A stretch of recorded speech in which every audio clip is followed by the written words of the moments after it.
Di video kali ini kita akan cerita pengalaman nge-shoot sebuah video sendirian. Sesuatu yang kita semua pasti pernah rasain ya. Kita akan bahas apa yang berhasil, apa yang bisa ditingkatkan, dan apa yang jangan sampai diulang lagi.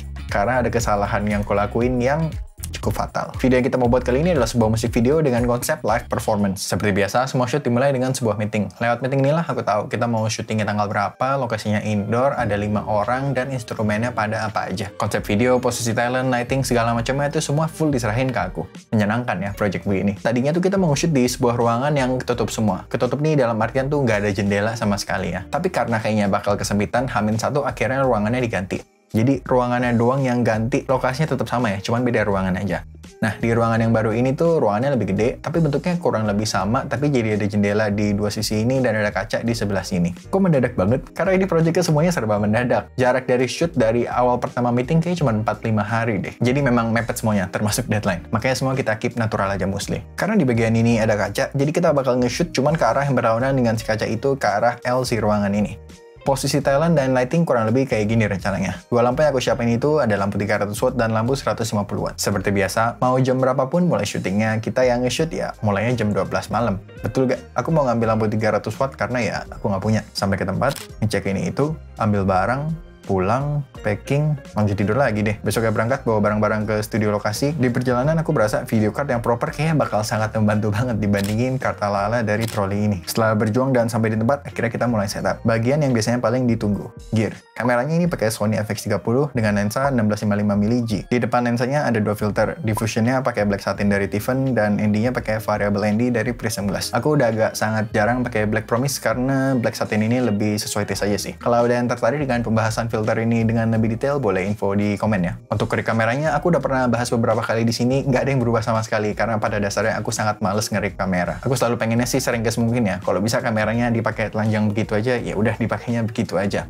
Sayangnya pada kenyataannya nggak mungkin ya. Tapi pokoknya sebentar. Buatku yang penting tuh pertama ada top handle, jadi lebih ergonomik megangnya. Terus ada monitor eksternal yang lebih gede karena monitor bawaan kamera tuh kecil sekali. Terus ada power yang cukup yang berarti biasanya itu pakai external battery. Karena agak rempong ya, kan ini kamera nyala terus ya, mulai dari kita ngatur framing, recording, segala macam. Agak PR banget kalau kita perlu gonta-ganti baterai di tengah ataupun bolak-balik harus nyalain kamera karena takut baterainya habis di tengah-tengah. Jadi ya ini mempermudah hidup lah. Oh tapi kemarin nggak ada mic ini ya, karena kita nggak perlu, kita cuma ngerekam visualnya aja. Habis setup kamera, kita nentuin framing untuk wide shotnya. Ingat tentuin framingnya dulu, terutama untuk angle yang wide-nya, baru kita atur lighting. Kalau kebalik, cap itu ntar bolak-balik pindahin lighting segala macam. Aduh, repong pokoknya. Untuk lighting yang pertama ada Godox Knowlet M300 bicolor dikasih lantern. Ini pertama kalinya aku pakai lampu ini. Kalau nggak salah seri Knowlet tuh seri high-end-nya Godox. Dan surprisingly ini mantep banget. Build dan light quality dari lampu ini bisa banget diadu sama Aputure. Overall menurutku ini opsi alternatif yang relatif lebih budget daripada Aputure yang sangat solid. Tapi semantap-mantapnya ini lampu. Ini adalah kesalahan pertamaku. Nanti kita bahas. Terus karena ternyata talent yang ada di sebelah sisi kiri kamera ini kurang terang dibanding yang lain, akhirnya Godox SL150 yang tadinya mau aku pakai untuk V-Light jadinya aku pindahin. Dia ada di sisi kanan kamera, di tengah-tengah lampu pertama kita tadi dan kamera kita. Ini supaya ada motivasinya ya, kita ngasih cahaya ke talent. Kita kan lihat ada jendela di sisi kanan kamera ini. Jadi seakan-akan ini semua tuh terang karena cahaya yang datang dari jendela. Padahal kalau kita matiin semua lampu ini, talent yang terang tuh paling ya cuman yang ada di ujung kanan doang. Jadi kita pertama take wide shotnya, lalu yang kedua take medium close up per masing-masing talent. Dan karena take angle yang wide-nya udah selesai, pas kita ngambil take yang lebih tight-nya ke masing-masing talent ini, lampunya aku geser biar lebih mendekati para talent. Karena ya makin gede source-nya, makin soft lighting-nya. Kita mau soft lighting. Jadi kita geser terus tuh lampu setiap ganti talent. Dan sebenarnya perbedaan lighting pas wide dan close up ini sesuatu yang selalu dilakukan. Dan kita sebagai penonton sebenarnya nggak bakal ngeh kalau lightingnya agak beda. Jadi kalau belum melakukan cara ini ya silahkan dilakukan. Setelah selesai ngetik semua itu, karena masih ada spare waktu, kita mutusin lagi untuk ngerekam dengan framing yang berbeda. Ini hal yang selalu aku coba lakuin ya. Jadi selalu nge-spare waktu pas nge-shoot. Gimana ya? Jadi pas jadwal nge-shoot nih, di belakang ini selalu ada jadwal kosong. Di waktu kosong ini tuh bisa bebas lah, bisa nyoba ini, nyoba itu. Ya bisa berkreasi lah ya. Di konteks musik video ini, karena setengah di awal tuh instrumental dan setengah ke belakang itu ada vokalnya, dimana moodnya pas ada vokal tuh makin apa ya, makin naik gitu lah. Makanya aku pengen nambahin movement di situ. Dan daripada rempong banget nih ya, harus meretelin Sony FX30 ini, akhirnya aku pakai Sony ZV-1 yang dari tadi dipakai untuk ngerekam BTS ini dan ku taruh di gimbal. Dan hasil footage-nya nanti kita bahas di editing. Habis itu udah deh, makan siang, beberes, pulang. Waktu yang yang diperluin dari setup sampai kelar beberes tuh kurang lebih sekitar 3,5 jam lah. Untuk editing ya cukup simple dan straightforward ya. Kita tinggal nge-sync visual dengan musik. Aku pribadi suka pakai fitur multicam dari Final Cut karena menurutku cukup simple dan enteng kerjanya di komputer kita. Semua di shoot di S-Log 3 di base ISO-nya masing-masing. Z2i1 berarti di 640, FX30 di 800. Tapi walaupun settingnya sama, karena mereka di shoot dengan kamera yang berbeda dan lensa yang berbeda juga, otomatis hasilnya bakal beda-beda tipis. Ini hasil dari FX30 dan ini ZV-1. Kalau berdasarkan pengalamanku, biasanya kalau kita nge-shoot dengan beberapa kamera yang berbeda, yang paling berasa bedanya tuh di warna merah sebenarnya. Dan karena ini untuk Imlek, dimana semua serba merah, kebayang dong ya seberapa berasa itu bedanya. Jadi setelah kita adjust dikit tuh warna merahnya di klip-klip yang beda. Tapi sebenarnya ini nggak cuman di yang beda kamera doang ya. Kadang warna yang sama tuh kalau kita beda angle atau kena lightingnya agak beda gimana dikit tuh kelihatannya di kamera entah kenapa jadi beda juga.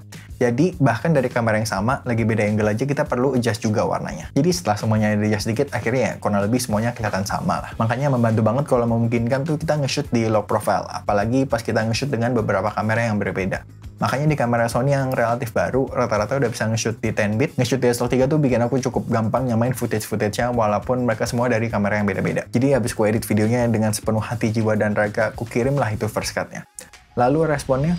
Dok, kita semua pusing nontonnya. Dan ini adalah kesalahan keduaku. Buat yang kurang familiar dengan videoku, aku jarang banget pakai transisi yang heboh, cepat, atau gimana gitu lah. Aku nggak ada masalah apa-apa sama transisi-transisian. Cuman di konteks video ini aku pengen bikin video yang lebih timeless aja, karena nggak ngikutin tren kan. Soalnya gini, ini kan buat Imlek ya. Ibaratnya aku pengen kalau video ini dipakai untuk Imlek 3, 5, atau bahkan 10 tahun ke depan pun, ya bisa. Mau dilihat dari kualitas videonya ataupun jenis videonya. Jadi kebayang nih ya, videonya mostly cut-to-cut aja, nggak ada apapun yang heboh. Ada cross dissolve, tapi kayaknya cuma sekali atau 2 kali buat ending lagunya aja. Tapi masih dibilang pusing. Kira-kira kenapa tuh? Pas dengar kalimat itu, aku baru ngeh kalau yang nonton dan target dari video ini tuh apa ya? Audience yang mature, yang udah lebih matang. Buat yang nggak nangkep, maksudnya aku pengen ngomong yang lebih tua. Ada saran juga mungkin bisa dikasih transisi kayak fade in fade out gitu biar semuanya terlihat lebih mulus.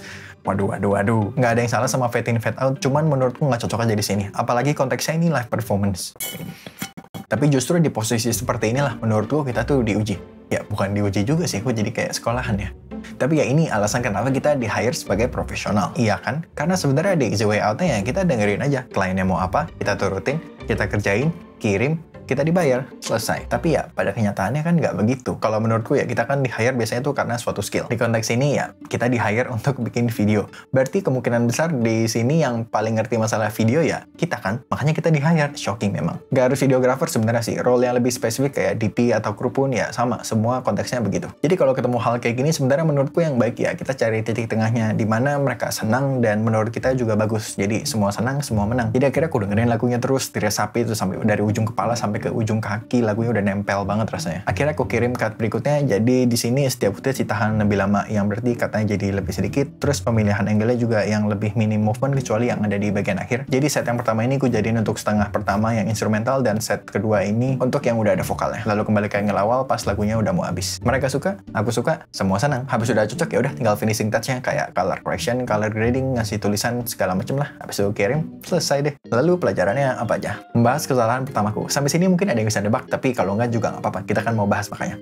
Tapi rahasia aja ya, jadi antara kita aja. Ini tuh di shoot sekitar 3 mingguan dari video ini naik harusnya. Jadi kalau pada inget tuh, ini waktu Jakarta dan sekitar tuh bener-bener bisa hujan berapa hari nggak non-stop. Kayaknya waktu sebelum shoot itu udah 3-4 hari tuh non-stop gitu loh. Stop pun paling masih gerimis gitu loh, jadi bener-bener hujan non-stop. Entah kenapa H-1 pas tahu ruangannya ganti, ya aku berasumsi aja gitu, oh jadi ada jendela nih. Tapi ya udahlah, paling besok hujan lagi. Jadi lampunya 300 dan 150 watt ini nggak ku ganti, jadi ku biarin aja. Dan tentu saja pas hari H syuting semuanya cerah. Sampai kalau lihat plan awal rencananya tadi kan si lampu M300 ini ditaruh di kanan dan SL150 ini dikirim buat jadi fill. Tapi ya boro-boro si M300 by ini aja udah dimentokin sampai 100 tuh ternyata masih kurang terang. Untungnya hari itu matahari bukan yang terang-terang banget sampai benar-benar overexpose gitu jendelanya. Jadi ya masih ketolong lah. Cuman hasilnya jadi nggak seoptimal yang aku mau aja. Itu kan sebenarnya kesalahan yang sangat berpotensi untuk jadi kesalahan yang fatal. Untungnya di sini ya nggak terlalu. Jadi reminder juga buat diri sendiri selalu asumsikan worst case scenario. Jadi kalau dirangkum kesalahanku di sini ya aku lebih suka bilang pelajaran. Yang pertama masalah asumsi barusan.